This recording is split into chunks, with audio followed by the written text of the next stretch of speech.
Masya Allah. Kapan datang Abu Abdillah? Alhamdulillah baru aja sampai tadi dari Kuala Lumpur. Masya Allah. Alhamdulillah nih sahib anak nih, Masya Allah. Kayak yang menggabungkan antum berdua kopi ini kayaknya. Wah. Semakin hobinya, semakin kopi ini jadi minuman kesukaan, jadi semakin lengket antum berdua nih. Ini menambah kecintaan. Masya Allah. Jadi kopi sekarang menjadi menambah lambang kecintaan. Kecintaan antara sahabat, Masya Allah, suami, istri. Oh gitu ya. Dari sisi mana tuh kira-kira Abu Sofia? Kopi itu bisa jadi cinta. Ya. Gimana tuh Abu Abdillah? Jadi begini, Nah. kopi ini dia mempunyai satu aroma. Aroma yang Masya Allah membuat apabila seorang itu menciumnya dia akan merasa cinta. Jadi ketika seorang suami istri saling menciumnya seperti aroma seperti ini. Ketika seorang suami menciumnya, tidak ada satu orang pun di atas muka bumi yang tidak menyukai aroma yang harum. Coba seperti ini harumnya. Antum suka tidak? Coba. Nah, apabila seorang suami istri mencium aroma yang seperti itu, wah. Tapi kalau istri nggak suka kopi gimana? Hah? Kalau istri nggak suka kopi jadi musibah. Sedangkan seekor singa yang garang ketika dihidangkan serbuk kopi dan kita mencium dia jatuh berguling-guling. Iya. Ya, ini betul sahih sah. Kita lihat ada video YouTube-nya kalau mau cari nanti bisa lihat. Singa itu berguling-guling, jantan dan betina. Saking indahnya aroma kopi. Ini kopinya harus kopi-kopi khusus dah. Kopi, ya, Masya Allah kopi dia biasa-biasa nggak bisa ya. Yang seperti pada hari ini kita telah memiliki kopi Panama Geisha. Kenapa disebut Panama Geisha? Ya ini kopi ini asalnya dulu berasal dari Ethiopia, disebut Geisha, satu kampung. Satu kampung yang bernama Geisha. Jadi saking aromanya begitu menggoda, maka orang sebut Geisha. Jadi disitulah bermula nama penyebutan sebuah kampung yang asal nama Geisha jadi Geisha. Jadi Geisha ini identik dengan wanita cantik. Berarti kalau laki-laki nggak suka kopi bahaya tuh ya? Wah, boleh Anda katakan lelaki yang tidak suka kopi tidak sempurna menjadi seorang laki-laki. Karena kopi ini adalah kekuatannya lelaki. Sesuai dengan namanya al-qahwa. Jadi apa tuh? Kayak bahasa Arab kopi itu qahwa. Qahwa itu artinya kuat, kekuatan. Yang ketika seseorang meminum kopi ini di dalam tubuhnya akan tersalurkan kekuatan alami. Kalau hitungan 100 positifnya dia 100%. Nggak ada satu pun nggak, 1% pun nggak ada negatifnya. Kalau diminum dengan cara yang benar, maksudnya apa saja di dunia ini yang kalau berlebihan semua juga nggak. Kalau makan nasinya pun berlebihan bisa ya seperti ini. Sebab kopi ini mengandungi kafein alami yang kalau kita ambil seperlunya kopi ini dia akan membantu. Orang yang minum kopi ini ingatannya akan menjadi lebih kuat. Gitu ya? Ya, ini kopi ini kalau kita baca cerita di negeri Yaman, ini minuman purba nih, yang ribuan tahun turun-temurun mereka meminum kopi ini, kopi legenda. Kalau dari Yaman itu orang, Masya Allah. Bun, kalau di Yaman sebutnya bun. Sebut bun ya. Jadi, Masya Allah, jadi secara hukum asal syariat kan orang boleh-boleh saja minum kopi atau dia beli kopi, ya nggak? Hal yang mubah di dalam agama kita. Cuman di sana disebutkan kopi itu baru dikenal saat sebelum kurun 10 Hijriah itu kopi belum dikenal. Jadi setelahnya baru dikenal ada minuman yang namanya kopi, dan di zaman Rasulullah, di zaman tabi'in itu tidak pernah dikenal ada namanya kopi. Jadi memang tidak ada satu riwayat hadis pun yang menunjukkan kopi itu ada pujian, ada celaan. Jadi dia perkara mubah. Dan apa yang disampaikan oleh Bu Abdillah tadi, sebagian kopi bisa menguatkan dan lain sebagainya, ya itu sesuatu yang memang tajarubahnya seseorang, ya enggak. Dan itu tidaklah terlarang dalam agama. Cuman ada sebagian orang karena memang dia fanatik dengan sesuatu hal, ya akhirnya dia membuat sebuah hadis supaya untuk lebih menguatkan dia. Nah, itu bahaya. Jadi disebutkan sebagian syekh-syekh ulama-ulama sufi di negeri Yaman, karena memang saking senangnya dia minum kopi, sampai-sampai disebutkan dia dari sholat subuh sampai syuruk, itu kan nggak lama, itu cuma 1 jam. Iya, dia minum kopi 1 liter. Masya Allah. 1 liter. Nah, akhirnya supaya perbuatan dia ini mungkin bisa diikuti oleh banyak orang, akhirnya dia buat hadis. Jadi kopi itu liman syuribat lahu. Siapa yang minum kopi dia mendapatkan apa yang dia niatkan dari kopi yang dia minum. Padahal kan ini hadis hanya khusus kepada air zam-zam kan. Orang minum air zam-zam dia mendapatkan apa yang dia inginkan, betulnya berdoa kepada Allah. Nah dibuat kepada kopi karena dia suka dengan kopi. Ya bahkan juga disebutkan dalam beberapa riwayat hadis orang yang minum kopi itu dipuji oleh para malaikat. Masya Allah. Tapi hadisnya tidak ada satupun yang sahih dari Nabi SAW. Cuman intinya hati-hati aja Bu Abdullah, Bu Sofia, jangan sampai buat hadis palsu. Wah, insya Allah enggak lah. Insya Allah kita sebagai ahlu sunnah kita tahu batasannya dan kita menikmati kopi ini sebagai salah satu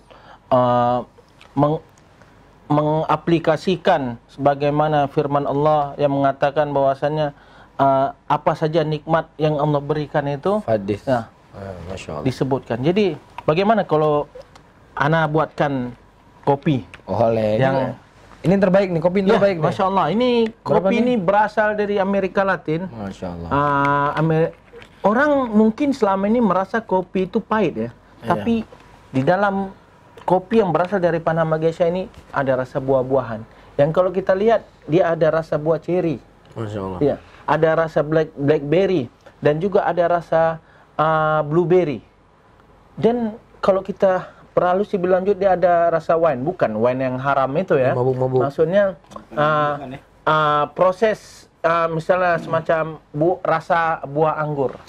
Nah, jadi seperti itu.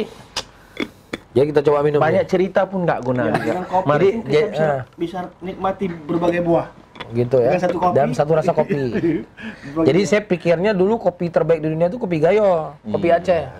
Bisa juga. Gayo pun lumayan juga, tapi lumayan kalau- ya, bukan terbaik ya. enggak lah, sebab senantiasa ada yang terbaik dan terbaik. Kemungkinan juga bisa jadi suatu hari nanti kopi Gayo akan terbaik, tapi ya peladangnya itu, petani itu mereka harus upgrade, harus up to date segala teknologi, ya kan, sebab sekarang ini udah maju-maju. Ini jadi satu plastik ini berapa nih kopinya nih? Ya gini, kebetulan kopi ini kita beli di Malaysia. Nih dalam 100 gram ini lebih kurang kalau kita beli dulu dekat Ben Shipper ini dalam 89 ringgit ya, kalau nggak salah ya. Ya. Ya sekitar 300.000 lebih lah ya, kalau uang rupiah ya. Ya. Dan kopi ini juga banyak orang kata apa grade-grade ya. Insya Allah kalau masih waktu mencukupi, kita ada juga kopi yang berharga 100 gramnya itu 3 juta. Ya. 100 gram gramnya 3 itu 3 juta. Itu berapa gelas tuh? Nah, 100 gram. itu 100 gram itu banyak sih, tapi yang untuk standarnya itu kalau yang kita minum cuma 15 gram. 15 gram itu kalau 3 juta bermana kita ambil itu kan 450.000. Satu orang lah ya. 450.000 tuh ya secawan Kalau kecil. dua orang bisa minum 20 gram, Iya. berarti 5 kali minum. Masya Allah, mahal ya. 5 kali minum. Aduh, ngeri juga nih jadi hobi kopi. Tapi hikmahnya anak dapat hari ini kita berkumpul sini gara-gara kopi nih. Iya. Menyatukan. Menyatukan. Ya. Tapi harus paling penting untuk karena Allah dulu nih. Di antar pulau ke pulau ya. Menyatukan ya. Yang satu dari KL, satu dari Medan, satu dari Aceh. Kumpul di Medan minum kopi di sini. Masya Allah. Belum kena air lagi. Masya Allah. Buat kopi. Jadi kita menggunakan teknik pour over dari Aryo, menggunakan V60. pour over. Ya, pour over. Pour itu maksudnya menuang. Over itu ke bawah, jadi menuang ke bawah. Dan ini alat ini disebut V60. Sebab bentuknya yang kerucut juga ini serper. Dan kita itu enggak. Kopi yang kita ini memiliki berat kopi dan berat air Harus sama. harus Masya Allah. sesuai. Kalau berbeda, Kalau nggak enak. berbeda rasanya akan lari. Ah. Jadi kita ambil di sini, ini contoh kita ambil sekarang 20 gram. Sekarang Anda pakai perbandingan rasio 1:15. 1:15 itu artinya 1 gram kopi 15 air. Jadi kalau 20 gram itu lebih kurang dalam 300. Masya Allah. Tapi ya itu bukan satu ketentuan. Jadi kopi aja kalau memang beda aturan jadi yang enak. Apalagi agama ya, tambah-tambah kurang-kurang ya. Yang itu betul. Itu sangat sahih sekali. Iya, jadi kan ini filosofinya dari kopi ini. Iya betul. Kopi aja Dan nggak perlu enak. juga diketahui, jangan lupa. Ah, Kopi aja, kalau untuk mendapatkan nikmat harus disaring. ah. Ya kan? Untuk mendapatkan nikmat apa dia harus saring. Apalagi ucapan manusia. Iya, harus betul disaring ya. Iya. Nggak bisa Jadi diterima aja ya. berpikirlah sebelum berkata-kata agar Masya Allah. ucapan kita ini dipertonjolkan di Yaumil Masar. Jadi memang sepertinya pecinta kopi ini banyak mengambil hikmah di balik kopi ini semua. Nah, nanti kita akan bercerita tentang bagaimana di dalam secawan kopi ini juga ada memiliki pelajaran tentang kehidupan. Ajib. Ajib. Jadi anak seduh kopinya dulu ya. Bismillah. Ya. Jadi cara seduhnya juga ada cara tersendiri. Iya, betul.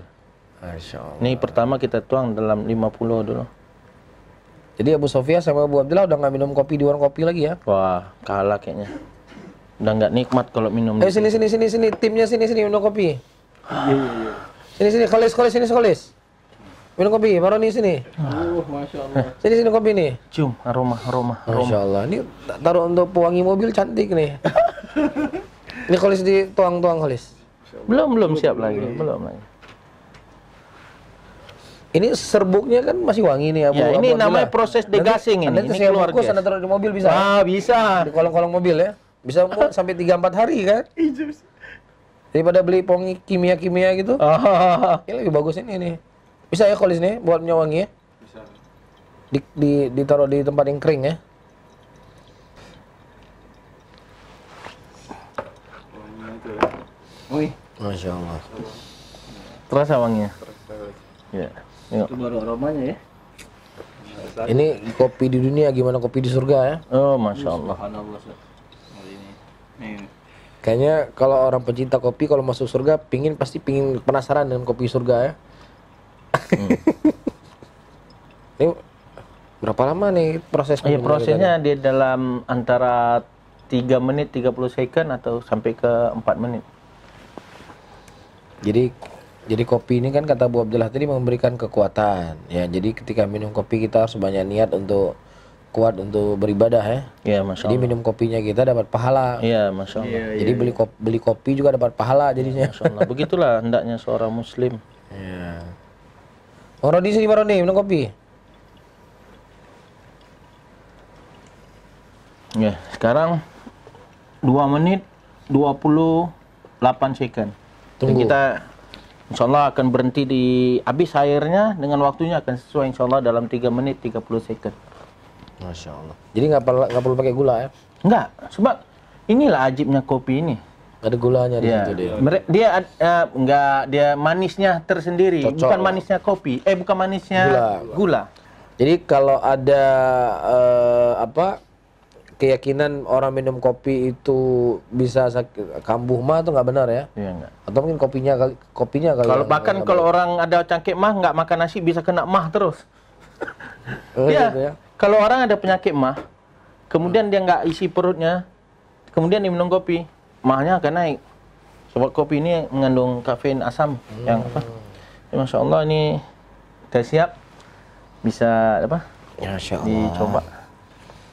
Jadi kalau biasanya kita minum kopi itu kita akan sulami dengan air biasa dulu ya, untuk menetralkan lidah kita dari yang makan sebelum ini makan apa-apa. Jadi seperti yang Ana katakan tadi, Ya aturannya banyak betul nih. ya. Untuk nikmat itu nggak semudah itu. Betul, Begitu. betul. Sepakat. Jadi Untuk mendapatkan segelas kopi yang nikmat saja butuh perjuangan yang besar. Bagaimana lagi untuk mendapatkan surga? ya, Masya Allah. Pasti harus lebih pengorbanannya harus lebih besar ya. Ini kita berlima ya, Iya, berlima tuh. sama Naroni ya. Abu Naroni ya. Abu Naroni. Jadi perlu juga kita ambil satu pelajaran di dalam Langsung nih. secawan kopi. Ya. Bismillah. Mungkin orang hanya mengenal kopi ini dengan satu rasa aja, itu pahit. Tapi sebenarnya tidak. Di dalam kopi ini memiliki 3 rasa. Manis, acid, kita panggil dalam perkopian ini acidity. Yang kalau diterjemahkan itu asam, tapi bukannya seperti masam mangga, buah gitu. Dia acid yang nikmat. Asam basah. Yang juicy orang kata ya, juicy acidity. Kemudian juga pahit atau bitterness. Jadi ketika ketiga rasa ini bergabung di dalam sebuah secawan kopi. Jadi ada filosofi kehidupan Ya, di situ. ini ada filosofi kehidupan di mulai situ. lagi dah. Dalam kehidupan kita ada masanya sekarang seseorang mengalami masa-masa indah yang disebut manis. Ya, Ayo. kita tersenyum ya kan. Ya, tentu saja. Dan kemudian ada masa-masa surutnya. Itu ketika kita sedang gundah gulana itu bisa diartikan dengan kecutnya kehidupan, peritnya kehidupan ya kan. Dan yang ketiga rasa pahit. Ini sesuai dengan kehidupan kita yang kadang-kadang kita merasakan ujian yang Allah berikan itu terasa pahit. Tapi sebenarnya apabila secawan kopi ini telah masuk ke dalam lidah dan kita mencoba menyesuaikan rasa itu, maka kenikmatan itu akan dapat. Begitu juga dengan kehidupan. Jika kita mau bersabar, masa kita hanya mampu bersabar dalam keadaan kita Allah berikan kenikmatan yang indah. Ketika Allah berikan ujian kita tidak mampu bersabar, maka itu bukan satu kehidupan. Itu satu, orang kata, keinahan. Ya kan? Sebab seorang muslim itu tidak akan lari daripada ujian. Makanya Rasulullah SAW bacakan ini seorang muslim itu ajab li amri mu'min kulal inna amru kullu khair lam yakun dzalika lil mu'min. Tarjem, Ustaz. Jadi keadaan seorang mukmin itu semuanya baik. Ya kalau dia mendapatkan nikmat dia bersyukur, kalau dia mendapatkan musibah dia bersabar. Jadi hidupnya antara syukur dan sabar. Masya Allah. Jadi ketika seseorang hidupnya kadang manis, kadang pahit, tetapi ketika dia mau bersabar, maka itu akan menjadi sebuah keindahan dalam kehidupannya. Ya, itulah dia. Begitu juga ini nikmat. Jadi cara minum kopi ini juga ada cara juga. Yang pertama kita cium aromanya. Fungsinya? Fungsinya kita akan menikmati adanya rasa floral atau buah-buahan. Yang unik kalau ini mungkin rasa buah-buahan. Cuma nggak semua kopi memiliki aroma seperti ini. Masya Allah. Kemudian baru kita tarik. Masya Allah. Jadi rasa yang pertama kita dapat, yang rasa pertama kita dapat adalah manis masam. Pertama dapat ya? Iya, pertama dapat. Dan kalau kita lebih halusi lagi seperti ini, panjang tariknya, kita akan dapat sebuah manis rasa buah. Macam itu, tarik. Itu kayak butuh jam terbang banyak. Iya, iya. Antum tarik. Anda belum dapat. Tarik. Panjang sedikit. Itu dia, rasa buah dia. Baroni itu minum Baroni. Ini air putih dulu. Oh, ada air putih. Ya. Kalau kopi ini betul nggak apa sama yang pernah Anda dengar? Cara pembuatan kopi ini, kopi yang di kedai kopi biasa itu bedanya. Ini udah bang, hampir habis. Bisa aja kalau di kedai kopi itu. Ini udah habis ya? Yang di kedai kopi itu mereka muka nggak senyum bisa enak, tapi kalau ini kalau muka nggak senyum bisa nggak enak itu. Oh, iya. Betul. Kenapa? Sama seperti harus betul keikhlasan. Orang ikhlas. Iya, harus ikhlas. Al makna perlu untuk keikhlasan ya. Suasana ya. Tarik bang. Tarik deh, harus ini. Tak ada lah mesti bunyi kali. Tarik sampai senyum. Bang, sini bang. Dimasuk di tarik aja. Tak, lekatkan dulu cawannya. Nah. Ribet ya? Nah. Kita tuang sedikit, tarik. Beda rasanya bang. Ada beda. Ini kalau kita jadi mabuk kopi kayak Abu Abdillah Abu Sufyan, nggak sanggup kita beli Bang Roni. Antum tarik rasa buah. Ini banyak lian. Sama. Ini segini berapa nih? Ini tak bukan segitu, dia segini. Nah, segitu berapa? Ya, segini sekurang-kurangnya hitungan ringgitnya 30 ringgit. Jadi sekitar 150.000. Nah, 100.000. Masih murah lagi lah ini ya. Ya, masih murah. Masih bisa. Masih terjangkau lah ya. Ya.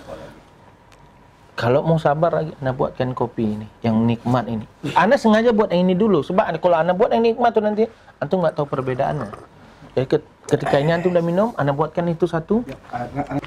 Jadi intinya kopi yang kita minum ya itu adalah perkara yang mubah, perkara yang dibolehkan. Selama perkara itulah perkara yang mubah, ya selama seseorang tidak berlebih-lebihan, tidak takalluf, ya halal saja hukumnya ya. Cuman yang paling terpenting dari fungsi kopi yang tadi disampaikan oleh pakar kopi kita nih, maka agar bagaimana apa yang telah kita keluarkan ini menjadi menjadi sebab pahala, ya maka kita niatkan minum kopi untuk agar lebih mudah beribadah, lebih mudah untuk belajar, lebih mudah untuk murojaah mungkin kali ya, supaya hal hari-hari yang kita lewati menjadi sebab kebaikan dalam kehidupan kita. Wallahu a'lam bishawab.